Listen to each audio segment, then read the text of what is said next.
Value निकालनी थी, सो 2 is the answer guys. 2 is the answer. चमका, बेहतरीन, लाजवाब, है ना। तो कुछ नहीं किया, बस 1/8 को पहले तो ये पावर को कॉमन ले लिया, 1/8 की ले ली क्योंकि 1 था, फर्क नहीं पड़ता। फिर 1/8 को 8 किया, पावर का साइन बदल के। फिर 8 को 2 क्यूब लिया, फिर दोनों पावर को मल्टीप्लाई किया, और फाइनली बेस सेम इक्वालिटी है तो पावर को इक्वेट किया। पावर को इक्वेट करके सॉल्व किया। एक एक स्टेप बता रहा हूँ यार, इसलिए इतनी स्टेप आपको दिख रही होगी। मन ही मन करता तो अगेन 3 या 4 स्टेप का क्वेश्चन था। Come on guys, find the value of 0.25 raise to y. लेकिन अब रेस टू वाई ही तो आपका जो वाई है उसकी वैल्यू तो आपका क्या है, सबसे बड़ा चैलेंज है, और वो निकालना है आपको यूजिंग दिस इक्वालिटी। क्वेश्चन ने आपको एक इक्वालिटी दे दी है, if 1/5 raise to 3y is this then find the value of 0.25 raise to y। तो देखो अगेन पिछली क्वेश्चन की तरह 0.008।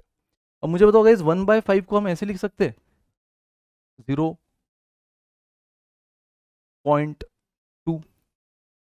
है ना। 1/5 को हम 0.2 लिख सकते हैं। अगेन यार ये इक्वालिटी तब तक यूज नहीं कर सकते जब तक दोनों साइड में एक तो बेस ना सेम हो जाए या पावर सेम ना हो जाए। तो यार दोनों में तो ना बेस सेम है ना पावर, बट अगेन हमें मनी मन चीजें समझ रही है कि 1/5 कैन बी रिटन एज 0.2, ये 0.008 एज इट इज। अगेन मैंने कहा है हर प्रॉपर्टी वाइस वर्सा अप्लाई होती है। जैसे किसी बेस का अगर एक पावर 3 है और एक पावर y है, तो हम उसको कॉमन बेस लेकर 3 इंटू वाई लिख सकते हैं, है ना। एक ही बेस की पावर अगर 3 है और y है तो हम क्या लिख सकते हैं, that base race to 3y, दोनों पावर का मल्टीप्लीकेशन। तो हम इसको फिर से इस तरह भी तो लिख सकते हैं वाइस वर्सा। तो गाइज मैं यही कर रहा हूं यहाँ पे, ठीक से देखना। यहाँ पे 0.2 रेस टू 3y है, यानी m इंटू एन। तो मैं m और n को स्प्लिट कर रहा हूँ। अब m को अलग दे रहा हूँ 0.2 पे और n को अलग रख रहा हूँ। And the same thing again 0.2 raise to 3 raise to y अगर मैं लिखूंगा तो कैसे लिखूंगा, 0.2 रेस टू 3y। अब ये मैंने क्यों किया आपको समझ गया होगा, क्योंकि RHS में क्या है 0.008, बट यहाँ क्या है 0.2। 0.2 से 0.008 कब होगा, जब मैं 0.2 की क्यूब लूंगा। तो इसलिए मैंने क्यूब को अंदर लिया। सो 0.2 का क्यूब कितना होता है 0.008। 0.2 का 3 बार मल्टीप्लीकेशन करके देख लेना गाइस, 22228 होता है, लेकिन डेसिमल भी तो हमें एडजस्ट करना है ना, तो 0.008, है ना। Raise to y as it is 0.008, raise to 1 as it is. अब रेस टू पावर यहाँ कुछ नहीं है ना, यहाँ कुछ भी नहीं RHS में, तो जिसकी कोई पावर नहीं उसकी 1 होती है। अब देख लो गाइस दोनों का बेस सेम है, दोनों में इक्वालिटी है, तो बेस सेम इक्वालिटी है तो आप डंके की चोट पे क्या बोलोगे, इनकी पावर इक्वेट, इनकी पावर इक्वल है। तो LHS में क्या पावर आई, सब सिंप्लीफाई करने के बाद सिर्फ बचा हुआ है। RHS की क्या पावर है 1, तो y is equal to 1। But इस बार y नहीं निकालना है आपको, तो ऑप्शन में 1 मत ढूंढो। इस बार आपको निकालना है 0.25 रेस टू y, यानी 0.25 raise to 1। So 0.25 raise to 1 क्या होता है, 0.25 इटसेल्फ।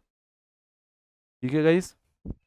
हालांकि देखो 0.25 रेस टू समथिंग हमेशा 0.25 की पावर के फॉर्म में आएगा ना, और इस पूरे ऑप्शन में 0.25 की बस एक ही पावर थी, ये भी 0.20। हाँ अगर कहीं पे ऐसा होता 0.0625 तो हम बोल सकते थे हाँ ये भी आंसर हो सकता है, क्योंकि अगर y की वैल्यू 2 आ गई है ना, रेस टू y की वैल्यू 2 आ गई तो उस 0.25 का स्क्वायर ये होता है ना। बट पूरे ऑप्शन में आप देखो कहीं पर भी 0.25 का यानी 25 का कोई भी पावर मेंशन नहीं था सिवाय इसके।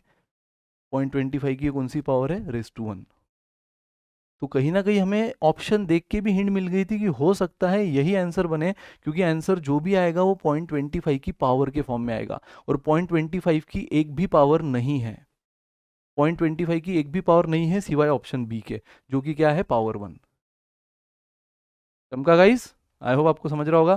तो यस गाइस बढ़ते आगे, बड़े समझ तो गया ना आपको, वैसे ये क्वेश्चन में कोई दिक्कत थी नहीं। 0.5 1/5 को 0.2 लिख दिया, 0.2 का हमने क्या कर दिया है raise to 3, again raise to y यानी 3y को हमने स्प्लिट कर दिया, जो मैंने कहा है कि हम कर सकते हैं, mn को raise to m raise to n में भी लिख सकते हैं। तो ये हो गया 0.008, जो अगेन बेस को सेम कर रहा है। उधर कोई पावर नहीं 1 ले लो, इधर की पावर y हो गई, y 1 मिल गया। तो अगर y की वैल्यू यहाँ रखी आंसर आ गया। ये तो मैंने आपको प्रोसेस बताई जो कैलकुलेशन में काम आएगी। लेकिन अगर मान लो ये कैट के लिए तो इतना सब आपको समझना जरूरी है, लेकिन ओमेट में अगर मान लो ये डायरेक्ट क्वेश्चन होता है ना, सॉरी हाँ ये डायरेक्ट क्वेश्चन होता, तो आपको अगर पॉइंट आंसर आपका जो भी है find the value of 0.25 raise to y, यानी जो भी आंसर आए लेकिन डेफिनेटली वो 0.25 के पावर के फॉर्म में आएगा। और इन सब में आपको 25 की पावर सिर्फ b दिख रही है गाइस, क्या दिख रही है, इन सब में 0.25 की पावर सिर्फ b दिख रही है। तो उस लॉजिक से आपका आंखें बंद करके पहले बिना पेन पेपर यूज करे भी आंसर आ सकता था। हाँ, जैसे मैंने कहा ऑप्शन में अगर 0.0625 भी होता, जो हमें पता है ये भी 0.25 की सेकंड पावर है, तो फिर हम इतना अंधाधुंध टिक नहीं कर सकते। लेकिन इन 4 ऑप्शन में तो जो भी आंसर हो 0.25 की पावर आना चाहिए, जो सिर्फ एक ही दिख रहा है। बट अगेन मैं बोल रहा हूँ कि ये मैं आपको ओमेट के पॉइंट ऑफ व्यू तो पढ़ा ही रहा हूँ, इसलिए ये smart approach, smart visualise technique भी बता रहा हूँ कि कैसे आप विजुअलाइज कर सकते हो आंसर्स को ऑप्शन को देखकर भी। लेकिन at the same time omit के साथ साथ मैं कैट के पर्सपेक्टिव से भी पढ़ा रहा हूँ, तो कैट में तो मैंने कहा ये डायरेक्ट क्वेश्चन नहीं आएगा, बट कैलकुलेशन में ये सारी चीज़ें यूज होगी, तो इसलिए ये प्रोसेस भी आपको बता रहा हूँ। तो यस गाइज, बिना किसी देरी के शुरुआत करते हैं, नहीं बल्कि ख़त्म करते हैं अपने इस टॉपिक को, क्योंकि this is the last question. और जो कि आपको पता है ये लास्ट क्वेश्चन है, लेकिन इसमें आपको क्या दिख रहा है, थोड़ा सा सर्ट्स का नॉलेज, क्योंकि यहाँ पे 6⁻² है इनटू क्यूब रूट में। गाइज ये क्या दिख रहा है आपको, क्यूब रूट में 6⁻²